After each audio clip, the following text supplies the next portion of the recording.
Hello दोस्तों, exam guide analysis question में आपका फिर से स्वागत है। तो आज का अपना पहला क्वेश्चन है जिसमें अपन कुछ करंट के क्वेश्चन और अपने बेसिक क्वेश्चन होते हैं जैसे कि अपने जीके के क्वेश्चन होते हैं उनके बारे में अपन यहाँ पर चर्चा करेंगे हैं। तो आज का पहला क्वेश्चन है, हिंदुस्तान संगीत का सर्वाधिक प्राचीनतम घराना कौन सा है? गाइस बताइए आप, हिंदुस्तान संस्कृति है इसका प्राचीनतम घराना कौन सा है? इसका प्राचीनतम घराना है ग्वालियर घराना। अपन यहाँ पर जो घराना कल्चर है इसके बारे में जानेंगे, कौन कौन से घराने हैं वो हिंदुस्तानी संगीत के अंदर आते हैं। ठीक है, तो सबसे पहले तो ये जान लो कि हिंदुस्तानी जो शास्त्रीय संगीत पद्धति है वो दो प्रकार की है। शास्त्रीय संगीत पद्धति एक तो हिंदुस्तानी है, एक कर्नाटक। कर्नाटक शास्त्रीय संगीत पद्धति है वो कर्नाटक, आंध्र प्रदेश, तमिलनाडु और केरल क्षेत्र में फैली हुई। वहीं गाइस हिंदुस्तानी शास्त्रीय संगीत है, शास्त्रीय संगीत पद्धति है वो अपने जो शेष भारत है वहां पर फैली हुई है। अपन यहाँ पर घराना प्रणाली के बारे में बात करें तो गाइस घराना है वो वंश और विशेष संगीत के अनुपालन द्वारा संगीतकारों जो नर्तक और नर्तकियां हैं उनको आपस में जोड़ने के लिए एक सामाजिक संगठन की प्रणाली। ठीक है, घराना शब्द है वह उर्दू और हिंदी शब्द के जो घर है उससे बना है, घर से लिया गया है। घर का मतलब अपना घर और जो परिवार होता है वो होता है। सामान्यतः घराना शब्द उस स्थान को इंगित करता है गाइस जो संगीतात्मक विचारधारा उत्पन्न करता है। क्या करता है? जहाँ पर संगीतात्मक जो विचारधारा है, संगीत है वो निकल कर आता है, उस स्थान को इंगित करता है। घराने व्यापक शास्त्रीय जो संगीत है उनकी विचारधारा को दर्शाते हैं। इसमें एक शैली से दूसरे शैली में कुछ अंतर होता है। ठीक है, प्रत्यक्ष रूप से संगीत की समझ, शिक्षण, प्रदर्शन, प्रशंसा को ये मुख्य रूप से प्रभावित करते हैं। कुछ प्रसिद्ध घरानों के बारे में देखिए तो आगरा, ग्वालियर, इंदौर, जयपुर, किराना, पटियाला, ये कुछ प्रसिद्ध घराने हैं। इन घरानों के बारे में अपन चर्चा करते हैं। तो ग्वालियर घराने के बारे में बात करें तो गाइस ग्वालियर घराना है वो भारतीय शास्त्रीय संगीत है, इसका सबसे पुराना घराना और सबसे बड़ा घराना माना जाता है। ठीक है, ये एक तरह का ख्याल घराना है। दोस्तों ये बहुत कठोर नियमों का पालन करता है क्योंकि यहाँ पर रामा, माधुर्य और लय पर समान बल दिया जाता है। इसका गायन है वो बहुत जटिल होता है, फिर भी इसमें सरल रागों का प्रदर्शन को वरीयता दी जाती है। ठीक है, गाइस इसका विकास है वो 16वीं शताब्दी के पूर्वार्ध में माना जाता है। अकबर के शासनकाल में ग्वालियर घराने का उदय हुआ था।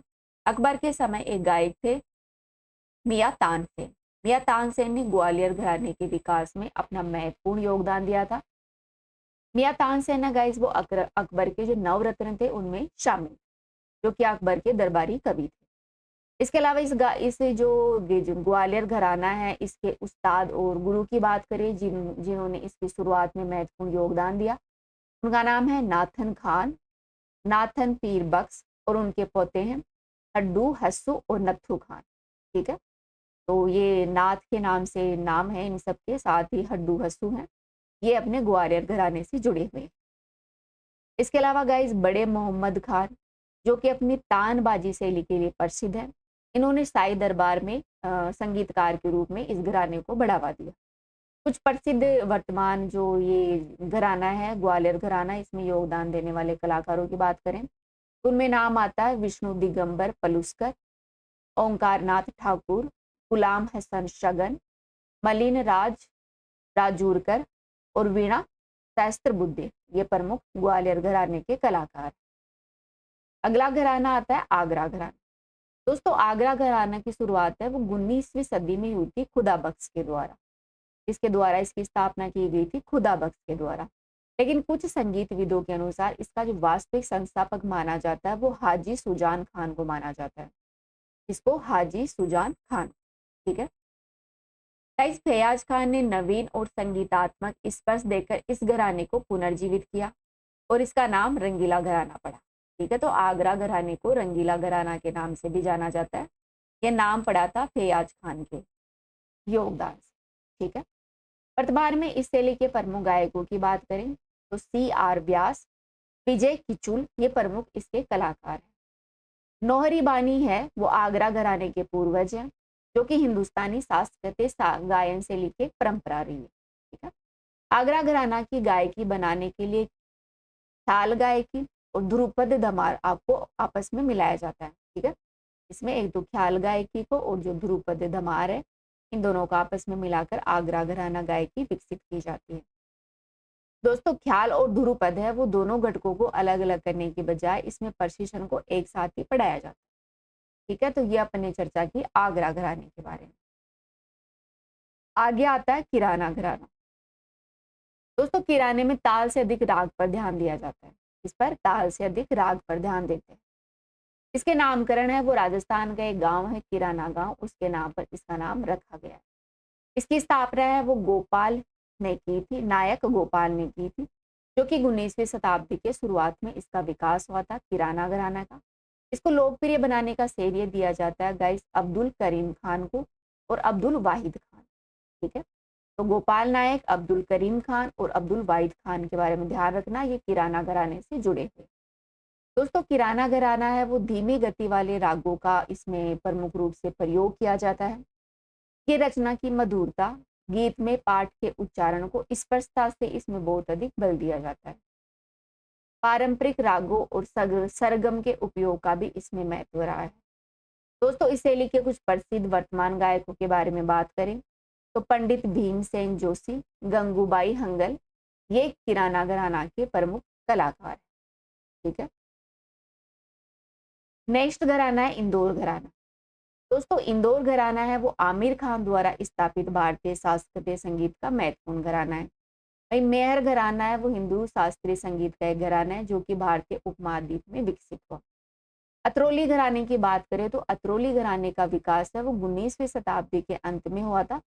उस्ताद अल्लादिया खान ने इसका विकास किया था, जो कि जयपुर अतरौली घराने का पार्ट है। ठीक है, 19वीं शताब्दी में उस्ताद अल्लादिया खान ने विकास किया था अतरौली घराने का, जिसे जयपुर घराने के नाम से भी जानते हैं। दोस्तों यह घराना है वो ध्रुपद जो गायिका है उसके वंश से उभरा है। ये ख्याल के लिए भी प्रसिद्ध है। ठीक है, इस घराने के प्रमुख कलाकारों के बारे में बात करें तो केसरबाई केरकर, लक्ष्मीबाई जाधव, मांगूबाई कुर्दीकर, मल्लिकार्जुन मंसूर, श्रुति सोदिलकर और धोतुलाई कुलकर्णी आदि इसके प्रसिद्ध कलाकार हैं। इस घराने के अपने विशिष्ट मुखर सौंदर्य, शास्त्र, राग, रिपर्टरी और तकनीकी कौशल की महत्वपूर्ण इसमें प्रतिष्ठा रही है। अगला घराना आता है पटियाला घराना। दोस्तों पटियाला घराने की शुरुआत है वो 19वीं सदी में की गई थी। इसके द्वारा बड़े फतेह अली खान के द्वारा और अली बख्श खान के द्वारा। ठीक है, बड़े फतेह अली खान और अली बख्श खान है, इन्होंने 19वीं शताब्दी में पटियाला घराने की शुरुआत की। पंजाब का जो पटियाला का महाराजा है उन्होंने इस घराने को समर्थन दिया था और उन्होंने इसमें शीघ्र ही गजल और ठुमरी ख्याल के लिए इसे प्रसिद्ध कर दिया गया। ठीक है, तो पटियाला घराना में गजल, ठुमरी और ख्याल का वादन किया जाता है। दोस्तों ये बृहत्तर लय के लिए उपयोग पर बल देते हैं क्योंकि इनकी रचनाओं में भावनाओं पर बल होता है, अतः इनका रुझान है वो संगीत के अलंकारों के उपयोग पर इनका अधिक ध्यान दिया जाता है। इस घराने के सबसे प्रसिद्ध संगीतकार हैं बड़े गुलाम अली खान साहब। कौन है? गुलाम अली खान। अली खान साहब है, इसके बहुत बड़े संगीतकार हैं जो कि राग दरबारी गायन शैली के लिए प्रसिद्ध। ठीक है दोस्तों, यह घराना है वो तराना शैली का अद्वितीय गायन है। इसमें तराना शैली का महत्वपूर्ण रूप से इसमें ध्यान दिया जाता है। लास्ट है भिंडी बाजार घराना। दोस्तों भिंडी बाजार घराना की शुरुआत भी है वो 19वीं शताब्दी में की गई थी छज्जू खान, नजीर खान और खादिम हुसैन के द्वारा। 3 लोग हैं, कौन कौन है? छज्जू खान, नाजिर खान और खादिम हुसैन के द्वारा भिंडी बाजार घराने की शुरुआत की गई थी। उन्होंने लंबी अवधि तक अपनी सांस को नियंत्रित करने में ट्रेनिंग ली और अपने गायकों को इसमें ख्याति दिलवाई। ठीक है दोस्तों, इस घराने में क्या होता है कि बहुत देर तक सांस को रोककर लंबे अंतराल का गायन है वो इसमें गाया जाता है। ठीक है, इसके साथ ही गाइस जो भिंडी बाजार घराना है इसमें जो कर्नाटक संगीत पद्धति है, शास्त्रीय संगीत पद्धति, इसके भी जो कुछ राग हैं उनका भी इसमें समावेशन किया जाता है। तो ये हो गए हिंदुस्तानी शास्त्रीय जो संगीत घराने हैं उनके बारे में। ठीक है, अपना नेक्स्ट क्वेश्चन है हुसरी और बिहू कहाँ के नृत्य हैं? कौन से नृत्य हैं? 2 नृत्य हैं, एक तो है हुसरी, एक है बिहू। दोस्तों ये जो नृत्य हैं वो असम के नृत्य हैं। असम में किए जाने वाले नृत्य हैं जो कि नववर्ष है उसकी शुरुआत पर ये नृत्य किए जाते हैं। असम के नवरस का प्रतीक का बिहू नृत्य और हुसरी नृत्य।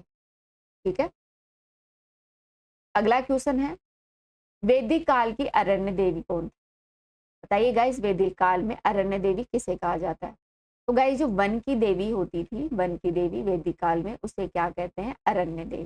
ठीक है, ये पुरंदर होते थे, वो इंद्र देवता होते थे, पुरंदर जिनको दुर्गों का देवता भी कहा जाता था।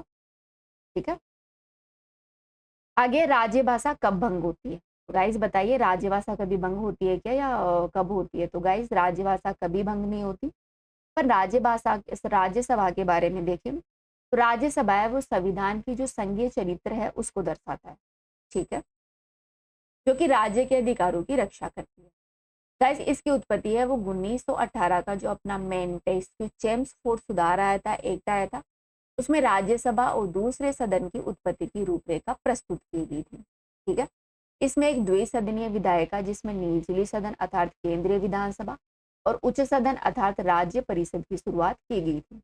1919 का जो मॉन्टेस्क्यू चेम्सफोर्ड सुधार आयोग था उसमें द्विसदनीय विधायिका की शुरुआत की गई थी, निचला सदन उच्च सदन अर्थात केंद्रीय विधानसभा और राज्य परिषद। ठीक है, इसी समय राज्यसभा की शुरुआत यहाँ से मानी जाती है। ठीक है दोस्तों, राज्यसभा है वो सामाजिक, आर्थिक, कृषि, स्वास्थ्य, शिक्षा, विज्ञान, प्रौद्योगिकी, राष्ट्रीय सुरक्षा, साथ ही राज्य से संबंधित मामलों पर महत्वपूर्ण कानून बनाने में योगदान देता है। राज्यसभा है इसे उच्च सदन भी कहते हैं अर्थात दूसरा सदन, बुजुर्गों का सदन कहते हैं, जो कि भारतीय संघीय राज्यों और केंद्र शासित प्रदेशों का प्रतिनिधित्व करता है। वही लोकसभा है वो निम्न सदन कहलाता है, जो कि जनता का प्रतिनिधित्व करता है, और राज्यसभा है वो राज्यों तथा यूटीज का प्रतिनिधित्व करता है। दोस्तों राज्यसभा एक स्थायी सदन होता है जो कि कभी भी भंग नहीं होता है। ठीक है, अपनी संविधान की जो चौथी अनुसूची है गाइस, उसमें राज्य और जो केंद्र शासित प्रदेश है उसमें राज्यसभा में इनकी सीटें कितनी होगी, इनके बारे में बताया गया है। बताइए राजस्थान की राज्यसभा में कितनी सीटें हैं? बताइए कितनी सीटें? 10 सीटें। राज्यसभा के संगठन की बात की जाए गाइस, तो राज्यसभा में टोटल 250 सदस्य होते हैं, जिनमें से 238 सदस्य होते हैं वो यूटीज और केंद्र का प्रतिनिधित्व करते हैं। 12 सदस्य होते हैं वो राष्ट्रपति द्वारा मनोनीत किए जाते हैं, विभिन्न कला, विज्ञान आदि से जो क्षेत्र है उनसे रिलेटेड विषय होता है। वर्तमान में राज्यसभा में गाइस 245 सदस्य हैं, जिसमें 229 सदस्य स्टेट के हैं और 4 सदस्य हैं वो यूटीज के हैं, 12 सदस्य हैं वो राष्ट्रपति द्वारा नामित किए जाते हैं। ठीक है, राज्यसभा की अवधि की बात करें तो राज्यसभा की स्थापना है गाइस वो 1952 में की गई थी। ठीक है, राज्यसभा की उत्पत्ति हुई थी मॉन्टेस्क्यू चेम्सफोर्ड सुधार 1919 के एक्ट के। ठीक है, 1952 से राज्यसभा गाइस एक चलने वाली निरंतर संस्था है, जो कि एक स्थायी संस्था है। इसका गाइस कभी भी विघटन नहीं होता है। इसके गाइस 1/3 सदस्य हैं वो प्रत्येक दूसरे साल सेवानिवृत्त हो जाते हैं।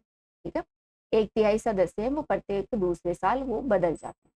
ठीक है, इसके गाइस सीटों का चुनाव है वो हर तीसरे वर्ष होता है। ठीक है, 1/3 सदस्य हैं वो बदल जाते हैं और इनकी सीटों का चुनाव है वो हर तीसरे वर्ष आयोजित करवाया जाता है। अगर कोई सदस्य सेवानिवृत्त हो चुका है, उसका कार्यकाल पूरा हो चुका है, तो वो वापस चुनाव लड़कर राज्यसभा का सदस्य बन सकता है। ठीक है, इस राज्यसभा के सदस्यों के लिए पद की अवधि क्या निर्धारित होगी, ये अपने संविधान में नहीं लिखा गया है, ये अपने संसद के ऊपर छोड़ दिया गया है। इसके लिए संसद ने जन प्रतिनिधित्व अधिनियम 1951 के तहत जो राज्यसभा है इसके सदस्यों का कार्यकाल है वो 6 साल डिसाइड किया है। ठीक है, जिसमें संसद है वो अपने अनुसार इसमें चेंजमेंट कर सकती है। ठीक है, तो ये अपने चर्चा की राज्यसभा के बारे में। अपना लास्ट क्वेश्चन है, गार्डन सिटी के नाम से भारत के किस शहर को जाना जाता है? तो गाइज इसका आंसर आप मुझे कमेंट में बताएंगे, गार्डन सिटी के नाम से भारत के किस शहर को जाना जाता है। तो आज के एग्जाम गाइड एनालिसिस में इतना ही। Thank you.